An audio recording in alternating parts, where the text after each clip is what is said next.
Let's just bring us up to speed with where we are in terms of the transfer window. Closes a week on Monday, 7 o'clock this time, not the usual 11 p.m, but still so much going on, lots of activity, and still so much talk about a certain Alexander Isak, which will be such a massive subplot to that Monday night football between Newcastle United and Liverpool. I mean, Merce, listening to Eddie Howe yesterday, he said he hadn't spoken to Isak for a week, and he also described the situation as a lose-lose situation. So come 7 o'clock, a week on Monday, where do you see Isak being?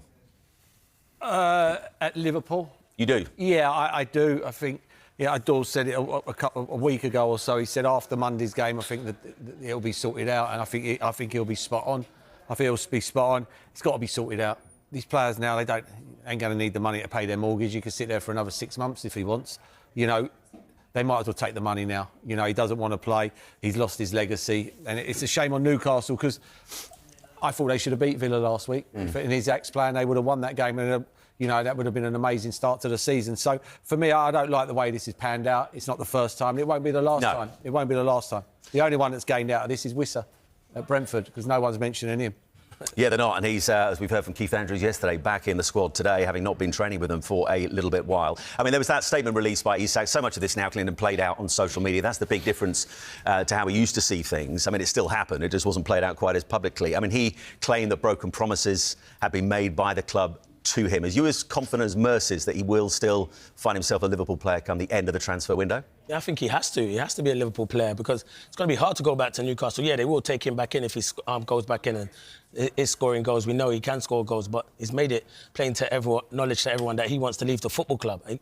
I listened to Merce, to be fair, when he was on Thursday. He spoke well about it. You know the statement that he wrote up? If he's at home there and he's at home and he managed to write that statement, he's very good because the detail of the statement that he wrote was unbelievable from Isak. So someone's definitely suggesting it might not have been him. Well, it might not have been him because the statement was amazing to come out like that. But he said he's had promises and he don't feel Newcastle have stuck to those promises. But then you look at Eddie Howe's interview and you think Eddie Howe's thinking, when he says stuff as well, you're not thinking... To be fair, he's handled this very well, He's handled it brilliant. I think it's something to do with the hierarchy. Maybe he's promised by the hierarchy he'll be able to get that move to Liverpool. Hasn't materialised. I think he should have gone about it where he should have still trained, still gone and trained with his teammates because you still need to keep your fitness, even though you want to get that move to Liverpool. Just get your head down and score goals. But it's fake promises he said he's had. But could that have been made by the people who were there before?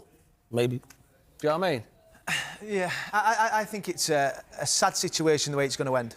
In my opinion. I really do. I mean, look, everyone will go, Isak gets paid all this money.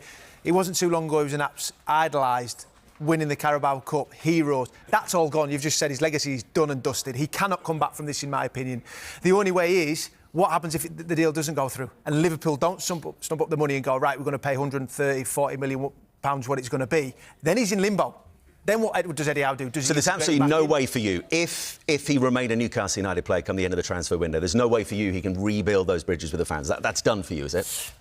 Because if he starts scoring again, surely it changes. If it's 8 o'clock on the 1st of September and he's still there, he's then going to have to be integrated back. He can't just... Surely they're not just going to put him into the reserves and go... Well,